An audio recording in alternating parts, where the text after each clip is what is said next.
Nessa aula eu vou falar sobre um assunto muito importante e não dominar esse assunto é o responsável pela grande parte das pessoas que trabalham com 3D não conseguirem um resultado fotorrealista em suas imagens. Prestem muita atenção, pois essa aula aqui é uma das mais importantes desse curso. Então, eu vou falar sobre o albedo, que é a soma de todas as características de um material, ou seja, o diffuse, o reflexo, a refração, translucência, etc. E a soma de todas essas características, elas nos darão um resultado do quanto a luz ela é absorvida ou ela é rebatida de volta para o ambiente pelos materiais. E vocês vão notar que a característica que mais influencia no albedo é o diffuse. Parece complicado, né? E para vocês compreenderem de uma forma muito simples, eu fiz essa imagem. E aqui nós podemos ver, por exemplo, que os materiais mais escuros, como esse da esquerda, eles tendem a absorver muito mais luz e rebatem poucos raios de luz. O índice de refletividade de luz dele é muito menor do que uma cor muito mais clara como essa. Então ela pouco absorve luz e ela rebate muito mais de volta para o ambiente. E nesse caso do meio que eu representei aqui, se nós tivéssemos essa textura aqui, nesse caso, com uma média das cores dela mais ou menos com cinza 50%, mais ou menos próximo do cinza 128, então nós teríamos aproximadamente metade da luz sendo absorvida pelo objeto e metade sendo distribuída de volta para o ambiente. Então, o albedo é isso, é a quantidade de luz que cada material, cada diffuse do material reflete de volta para o ambiente. E esse conceito ele vale tanto se você estiver trabalhando somente com cores ou se você estiver trabalhando com texturas. Eu vou mostrar isso agora lá no Corona para vocês verem o quanto isso é importante para nós chegarmos no realismo. E eu preparei essa cena para mostrar para vocês o conceito do albedo. E essa cena ela é bem simples, ela está iluminada com um HDRI e todos os materiais de todas as paredes, do chão e tudo mais é esse cinza padrão 128. Eu vou salvar essa imagem aqui no History. Vocês não se preocupem que a luz está estourando, porque eu estou utilizando tudo de forma linear. Por enquanto, a única coisa que eu mexi foi o White Balance e a exposição. Todo o resto aqui eu não mexi em nada, ele está completamente linear. E é importante que você mantenha linear para compreender o conceito do albedo. Vou salvar aqui no histórico e mantendo a mesma exposição de câmera, sem mexer no exposure, eu vou simplesmente selecionar o chão, por exemplo, e vou aplicar um outro material. Então, vou fazer uma cópia desse material. E ao invés de usar um cinza médio, eu vou utilizar uma cor bem mais escura. Vou deixar renderizar um pouco. Eu vou salvar essa aqui também no histórico. E vamos fazer um comparativo. Então, vocês podem ver que somente mudando a cor do chão, a iluminação da minha cena mudou completamente. Ela ficou bem mais escura, porque o diffuse do meu chão ele é muito mais escuro, ele absorve muito mais luz e rebate muito menos de volta para o ambiente. Então, quando você for escolher as cores e as texturas da sua cena, é muito importante você levar isso aqui em conta também. E a mesma coisa vale se você for trabalhar também com um chão aqui bem mais claro do que o normal. Com um chão bem mais claro, vou esperar renderizar um pouquinho, eu vou salvar também aqui no histórico. Se nós compararmos a primeira e essa última, nós vemos o ganho de iluminação somente alterando a cor. Então as cores são muito importantes, o nível de RGB, se mais claro ou mais escuro, é muito importante. E mais do que isso, existem valores que nós podemos utilizar aqui, que eles não são fisicamente reais. Isso é o mais importante que nós tenhamos em conta. E aqui no Corona nós precisamos nos preocupar com dois tipos de materiais especialmente. São os materiais que são muito escuros e também os materiais que são muito claros, especialmente os muito claros. E para ajudar a gente a controlar o albedo, o Corona criou um render element que se chama C-Shading Albedo. Ele está aqui. Eu vou adicionar ele. Como eu estou usando o interativo, vou ter que pausar e voltar ao render. E aí nós temos aqui nos render elements o C-Shading Albedo. Então, por enquanto, eu estou com o branco 216. Eu vou subir mais um pouquinho esse valor, vocês vão ver o que vai acontecer. Ele começa a deixar no mapa essa área vermelha.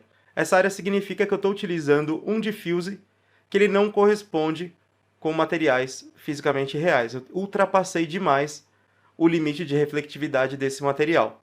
Porque na natureza, dificilmente nós vamos encontrar um material que seja muito, muito branco nesse nível. Especialmente nós nunca vamos utilizar o branco total no diffuse, porque isso significaria que esse objeto ele reflete completamente todos os raios de luz e ele não absorve nada. E a mesma coisa serve para tons muito escuros, então você nunca vai ter um material que ele absorve luz 100% e não rebate nenhum raio de luz para o ambiente. E aqui nessa imagem eu fiz esse esquema para mostrar para vocês, e isso vale especialmente para materiais dielétricos, que são materiais não metais. Nas próximas aulas eu vou falar dos tipos de materiais e como você deve configurá-los. Mas falando dos não metais, que é 99% dos materiais do mundo, eu utilizo normalmente no diffuse entre o valor mais escuro, um valor 8 e um valor 15. Então quando eu quero representar um preto total, eu utilizo entre 8 e 15. E quando eu quero representar um branco total, eu utilizo entre 180 e 210. Então, digamos que eu tenho uma parede branca, eu posso colocar essa parede com valor de mais ou menos 200, e digamos que eu tenho uma folha de papel nessa mesma cena, que seria mais clara do que a minha parede, aí eu usaria essa folha de papel como 210, sendo o ponto e o objeto mais claro possível na minha cena. Então, como uma média geral, eu penso que eu vou trabalhar de 10 a 200. Por isso que é interessante nós trabalharmos com os testes de iluminação no cinza 128, porque qualquer material que eu venha a criar depois, ele vai estar nesse intermediário entre 10 e 200. Então não vai haver tanta mudança quando eu passar para os materiais. E aqui na esquerda nós vemos a configuração do C-Shade em Albedo. Então aqui eu posso configurar qual que é o valor máximo que eu quero que ele mostre com aquele erro em vermelho e qual que é o valor mínimo. Então isso aqui seria como o level do diffuse. Então imaginem que 1.0 significa um material que ele rebate a iluminação 100% e 0 seria que ele absorve por completo a iluminação e não rebate nada. Então para bater mais ou menos com os valores que eu uso, que é de 10 a 200, eu costumo utilizar 0.85, que é o padrão. Então ele corresponde mais ou menos ao RGB de 215. Isso aqui é para as cores mais claras, né? E aqui no Low Albedo, que seria para as cores mais escuras, ele vai mostrar em azul qualquer cor ou qualquer textura que fique abaixo do valor de 3% de reflectividade. Você configura esses valores no Albedo aqui embaixo. Então 0.85 é o padrão. E eu vou colocar aqui 0.03 para ele mostrar de azul qualquer valor abaixo de 3% de reflectividade do diffuse.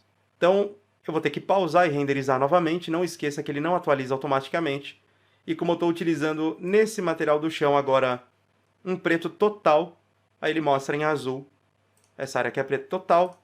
Se as paredes eu utilizasse com o branco total, ele mostraria as paredes em vermelho.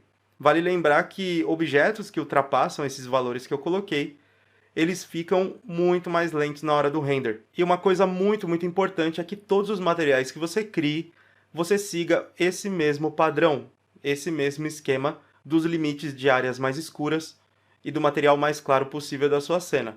Inclusive para objetos que você pegue pronto, modelos prontos, que já vêm com materiais prontos. Esses materiais também você deve ajustar para que todos se encaixem sempre no mesmo padrão. Tá certo? Então agora eu vou mostrar aqui no render quais são os problemas de se trabalhar com essas cores que eu falei, que elas ultrapassam os limites ali do albedo. Então eu vou deixar aqui, antes de voltar para o render, vou deixar aqui 128, padrão, as paredes. E eu vou deixar esse outro material, que ele está preto total. Vou deixar 128 também. E agora vamos dar uma olhadinha lá no Beauty Pass. Vamos ver o render. Ele está renderizando normal. Então aqui para o chão, eu vou deixar um chão preto total. Em tempo real aqui. E o que vocês vão ver é um preto que ele não reflete nada. Ele absorve completamente a luz. Inclusive nós não temos sombras. Vocês podem olhar aqui no chão que as sombras se perdem por completo. Muitas pessoas trabalham dessa forma, colocam o reflexo, e aí tem a impressão de que o material ele é escuro e está interessante, mas você perdeu completamente as sombras, você vai ter um resultado totalmente irreal. Vou tirar o reflexo de novo, e agora eu vou utilizar aqui um valor, por exemplo, de 10 no preto. E aí nós voltamos a ter sombras e nós temos uma cor escura. É claro que ela não é um preto total, porque nós estamos trabalhando de forma linear. Eu já falei para vocês nas aulas de câmera sobre a resposta linear e a resposta não linear. Então, vai ser comum você ter um render que é um pouco mais lavado e depois, com os ajustes, você consegue recuperar esse contraste todo. Então, posso aumentar o contraste aqui. Aí, eu vou ter um preto um pouco mais puro, com a diferença que é um preto com sombras. E a mesma coisa acontece aqui na cena, se nós usarmos um material completamente branco. Então eu vou usar um branco total, e vocês vão ver que ele acaba ficando muito irreal, ele fica quase parecendo com o objeto com Self-Illumination, ele parece que gera iluminação. Aqui nessa área, por exemplo, nós perdemos o contato das sombras, então também não temos uma resposta muito realista.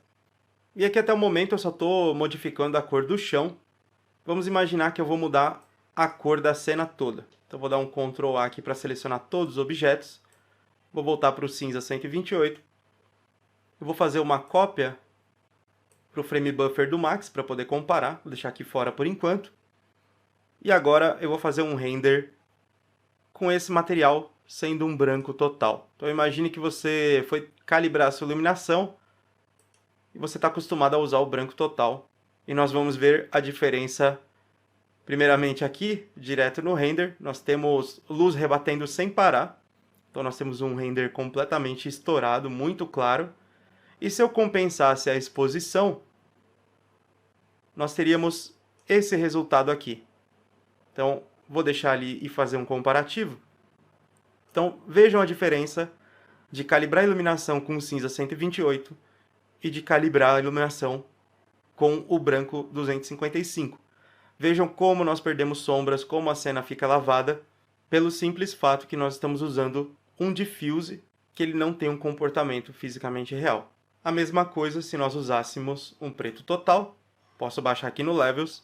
Vocês podem ver que nós temos praticamente uma máscara. Ele não rebate luz nenhuma e a cena fica completamente escura, de forma irreal também. Então, por fim, nessa imagem, nós conseguimos ver um comparativo do albedo incorreto e também dos albedos corretos. Aqui no primeiro, nós temos o RGB de 0, que eu tinha mostrado para vocês. Então, nós perdemos completamente as sombras, absorve-se toda a iluminação e o resultado não é nada realista. Aqui na direita, com RGB de 8, nós temos essa resposta linear, que é um pouco mais acinzentada, e com o pós-processamento lá do Frame Buffer, ou mesmo no Photoshop, nós conseguimos recuperar novamente esse tom um pouco mais escuro, e aí o resultado final não linear, nós temos uma cor que de fato corresponde a uma cor preta. Utilizando aqui a cor branca total, nós também perdemos sombreados, nós não temos um resultado fisicamente real. Com o branco em 200, nós voltamos com as sombras, já temos muito mais volume na cena, muito mais realismo. E aqui por último o branco 200, só que com o tratamento de pós-produção direto no Frame Buffer. Então não esqueçam isso, você deve pensar que a sua saída ela vai ser linear, então você vai ter uma cena um pouco mais lavada, e na pós-produção, seja no Frame Buffer, seja no Photoshop ou outro software de edição, você vai conseguir uma resposta não linear com o tratamento de contraste, que é muito mais agradável aos nossos olhos e que condiz muito mais com a forma que nós enxergamos o mundo real. Então, mostrando esse tratamento aqui na prática, essa seria a resposta linear. Então, eu tenho a minha luz queimando um pouco aqui as paredes e o chão. Então, eu vou aumentar aqui o Highlight Compress. Vou aumentar o contraste bastante. Aí nós voltamos com essa intensidade do branco. E vou subir aqui a exposição um pouquinho mais. Você pode controlar mais ainda no Highlight Compress, no contraste e tudo mais. E agora nós temos uma resposta não linear, mas muito mais agradável aos nossos olhos. E o branco ficou muito mais branco. Tá certo? Espero que vocês tenham compreendido esse conceito do albedo. E continuamos na próxima aula.